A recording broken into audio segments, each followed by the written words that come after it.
Donc, bonjour à toutes et à tous. Merci infiniment à la faculté de médecine et de pharmacie de Rabat. Merci à cette université. Merci aux jeunes étudiants. Merci au comité d'organisation de nous accueillir avec tous les intervenants. Et je vais essayer pour ma part de partager avec vous un certain nombre d'éléments sur ce que je sais le mieux faire, c'est-à-dire parler de la santé publique et des enjeux. Et je vais vous parler des accès et du financement. Quel nouveau paradigme. Et si je vous disais, mes amis, que si vous prenez une petite fille qui est née en Norvège et une petite fille qui est née au Burkina Faso, il y a 40 ans d'écart d'espérance de vie. C'est fou quand même. Si vous prenez un même pays, dans un même pays, entre le milieu rural et le milieu urbain, il peut y avoir 6 à 7 ans d'écart d'espérance de vie dans un même pays. Si je vous disais que les pays qui dépensent le plus d'argent pour la santé, ce ne sont pas les pays qui ont un meilleur niveau de santé dans leur pays. Exemple typique, les États-Unis dépensent 20 000 $ par personne et par an, ils sont classés 31e mondial.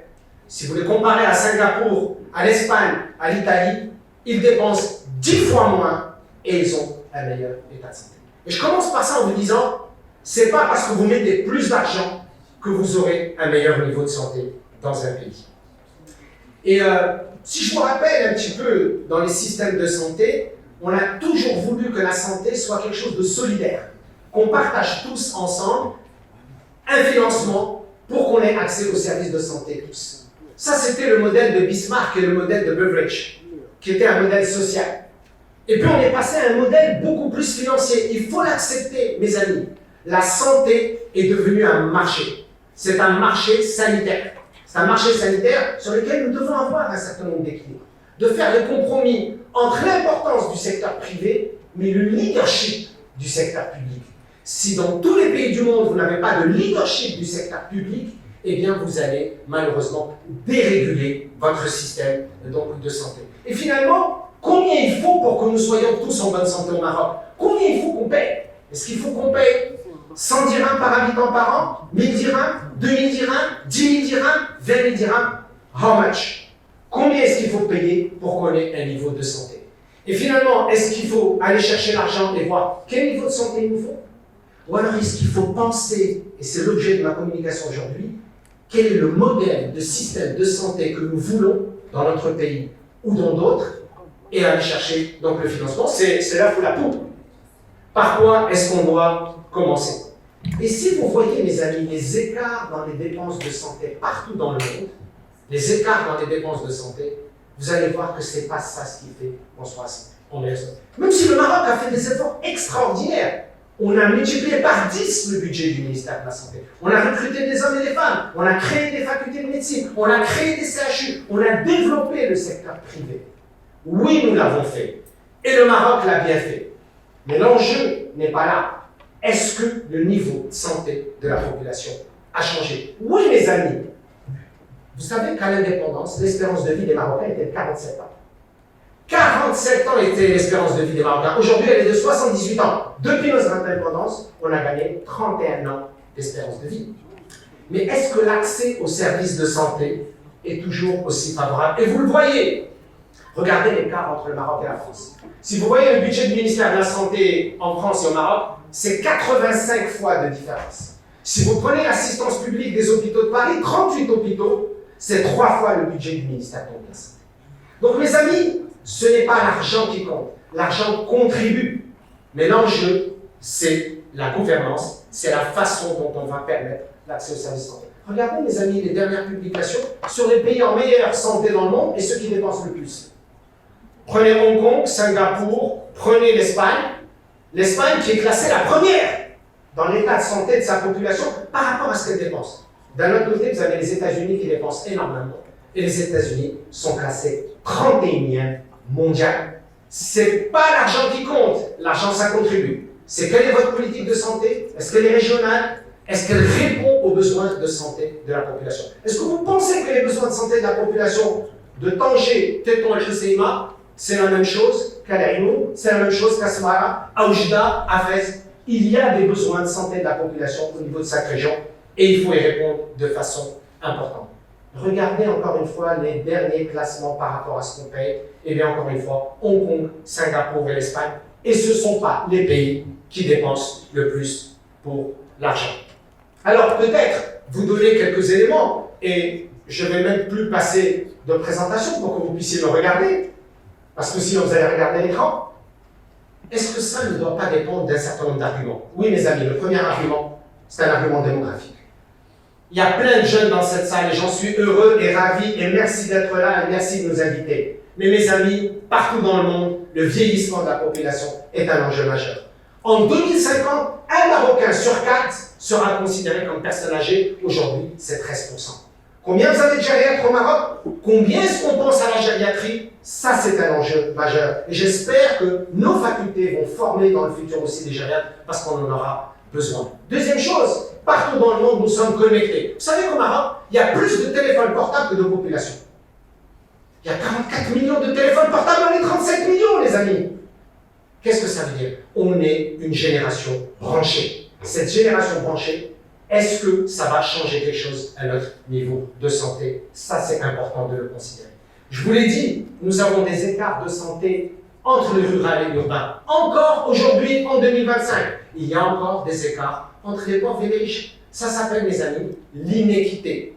Normalement, de Tanger à Gouéra, toute personne devrait avoir accès aux mêmes services de santé, avec la même qualité, le même professionnalisme, entre le public ou entre le privé. Ça s'appelle l'équité. Et dans beaucoup de pays à travers le monde, c'est encore un enjeu majeur. Alors, qu'est-ce qui se passe, mes amis? Quand j'ai commencé les études de médecine, je vous dirai pas quand, parce que vous allez connaître mon âge. Mais je peux vous dire, quand j'ai commencé les études de médecine, c'est pour ça que je suis infectiologue, ce qui tuait la majorité des Marocains, c'était les maladies infectieuses. Aujourd'hui, 80% des décès au Maroc, ce sont les maladies non transmissibles. Maladies cardiovasculaires, diabète, cancer, insuffisance rénale et maladies dégénératives. Et donc, il y a un shift, mes amis, dans les transitions épidémiologiques. Et donc, vous le savez, plus vous aurez des maladies chroniques, plus ça va coûter cher, et plus l'accès aux services de santé va coûter extrêmement cher, même si vous avez une assurance maladie. Mes amis, si vous avez une carte d'assurance maladie, c'est comme si je vous donnais une carte Gold ou une American Express ou une carte de crédit n'importe laquelle et le compte bancaire est vide. À quoi ça sert? Il faut que ma carte de crédit me permette d'accéder aux services de santé de qualité, de proximité et avec la performance donc d'un système de santé. C'est ça l'enjeu. Ce qui coûte aujourd'hui à l'assurance maladie au Maroc le plus cher, 75% des dépenses, ce sont les maladies chroniques ou ce qu'on appelle les affections de longue durée. Est-ce qu'il ne faut pas faire attention à quelque chose qui se passe? Je vais vous le dire, ça ne plaira pas à tout le monde, mes amis. Mais aujourd'hui, nous avons un chiffre extrêmement important vers le secteur privé. Je suis dans le privé, mais il faut que nous ayons un secteur public fort, puissant, pour qu'il soit le leader, la locomotive, en accompagnement avec le secteur privé et d'autres secteurs qui sont comme par exemple donc, les fondations. Pourquoi? Parce que sinon vous allez déréguler le secteur. Il y a 15 ans, 15% des lits d'hospitalisation au Maroc étaient dans le privé. Aujourd'hui, je vous parle, c'est 40%. En 2030, la moitié des lits d'hospitalisation seront dans le secteur privé. Comme l'est aujourd'hui la majorité des médecins qui existent au niveau de notre pays. Et ça, c'est un enjeu. Faites en sorte qu'il y ait un parcours de soins coordonné, parce que le parcours de soins aujourd'hui est un peu erratique et on l'a publié en 2020, où on va commencer par la pharmacie, le centre de santé, le CHU, l'hôpital privé, la clinique, etc. Nous devons structurer notre parcours de soins parce qu'on le voit sur tous les patients et particulièrement les affections de longue durée, l'accès aux services de santé devient de plus en plus compliqué.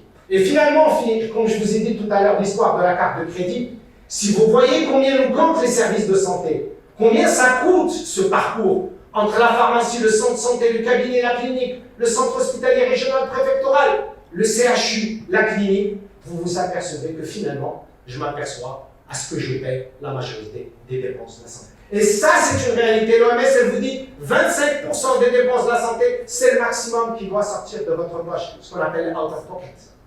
Aujourd'hui, c'est 38% chez nous et dans la majorité des pays en voie de développement. Et ça, ce sont les derniers chiffres qui disent que quand vous avez un peu d'argent, et partout dans le monde, de plus en plus, sauf dans les pays particuliers, la majorité des dépenses de santé pour les gens qui ont une assurance vont se diriger vers le secteur privé Et ça, il faut se poser la question. Alors tout à l'heure, mes amis, en parlant, est-ce que l'IA va nous sauver? Est-ce que ce n'est pas notre meilleur ennemi? Oui, l'IA va jouer un rôle extrêmement important chez nous en tant que médecins, un rôle important. Ils sont capables de lire un dossier médical de 300 pages en une demi-seconde. N'importe quel prof de médecine, grade ce que vous voulez, ne pourra jamais le faire.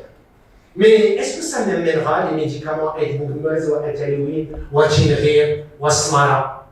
Est-ce que ça me permettra de voir le médecin sur place, de sentir l'empathie des relations humaines? C'est pas sûr. Ça peut m'aider, c'est sûr. Ça aidera au diagnostic, ça aidera probablement en radiologie. Je vois le professeur Alfaquet. Peut-être, oui, que ça aidera, mais attention, ce n'est pas ça qui va changer les choses. Pourquoi, mes amis? Je vous le dis, vous le savez, c'est un énorme business. C'est 40 milliards de dollars de business. Et autre chose qui va se passer, vous savez combien il y a d'êtres humains qui sont bioioniques aujourd'hui? Bioionique, c'est quand vous avez une prothèse auditive, oculaire, quand vous avez une prothèse de hanche, de genou, 2 milliards de personnes. Bioioniques. 2 milliards de personnes qui sont bioniques. Et le marché, les amis, c'est 11 milliards de dollars. Et donc, le marché sanitaire dont je vous ai parlé, c'est un enjeu. Est-ce que ChatGPT va vous remplacer, les jeunes? Les résidents, les internes, les profs assistants, les profs agrégés? Est-ce que ChatGPT va vous remplacer? Eh oui, mes amis, des fois, il fait beaucoup mieux que vous. Sauf en génétique. Je ne sais pas pourquoi. Sauf en génétique, dans cette publication, elle le démontre très très bien. ChatGPT fait mieux que la majorité des professionnels de santé lorsqu'il s'agit des QCM que vous adorez. Quand on lui a donné des QCM, eh bien, ChatGPT a réussi. Ne le remplacez pas pendant les examens, bien évidemment, c'est pas ce que je suis en train de dire. Mais franchement, je vais terminer par ça. Le monde est devenu fou. Le monde est en train de bugger, les amis. Regardez, ce qui est très intéressant, c'est que les médecins maintenant vont faire des recommandations sur la base de l'intelligence artificielle. Mais l'intelligence artificielle, elle va donner ses recommandations à partir de machine learning qui est établi par les humains. Et finalement, à la fin, elle va donner des suggestions aux humains pour prendre des décisions que eux-mêmes ils avaient données à l'intelligence artificielle. Et finalement, peut-être qu'il faut rebooster le système, ou alors, comme il est dit ici, une mise à jour. Peut-être que la mise à jour, ce n'est pas pour les ordinateurs. Peut-être qu'il faut, mes amis, que nous changions de paradigme, de façon de voir les choses. Parce qu'aujourd'hui, l'IA va prendre de plus en plus de place. Quel rythme? Comment? C'est à nous de les décider. Alors, pour terminer, quel modèle il faudrait d'accès aux services de santé? Parce que finalement, si vous êtes tous là, les professionnels de santé, les jeunes étudiants, etc., c'est que finalement, c'est pour améliorer l'accès des citoyens aux services de santé. C'est pour mieux les soigner. C'est pour que notre système de santé dans notre pays que nous aimons soit plus performant. C'est pour ça qu'on est là.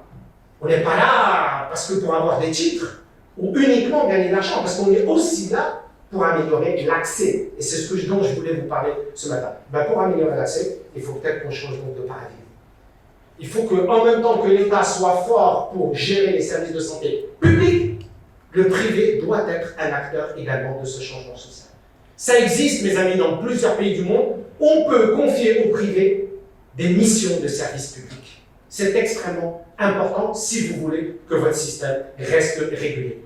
Et s'il vous plaît, les réseaux sociaux, ce sont des accompagnateurs, ils jouent un rôle important, mais ils peuvent jouer un rôle extrêmement délétère. Et aujourd'hui, c'est un paramètre dont nous devons tenir compte. C'est extrêmement important. Alors, changer de paradigme, c'est aussi dire et accepter des vérités. Vous allez tous me dire, la santé n'a pas de prix. Bien sûr qu'elle n'a pas de prix, mais elle a un coût. La santé a un coût. La médecine se technicise de plus en plus. Les robots, ça coûte de plus en plus cher. Les consultations, l'hospitalisation, ce que vous voulez. Eh bien, mes amis, je vais vous poser une dernière question pour terminer, parce que c'est moi qui vais vous interroger. Vous posez la question, à votre avis, qui va nous tuer le plus? À votre avis, qui va nous tuer? Mes amis, si on ne fait pas de prévention, ce n'est pas la maladie qui va nous tuer. C'est sa facture. Et là, je termine en vous posant une question, mes amis. Prenez cette journée et réfléchissez. La santé qui est un bien commun pour nous tous, et particulièrement dans notre pays. La santé n'a pas de prix, elle a un coût. Et je vous pose cette question, mes amis.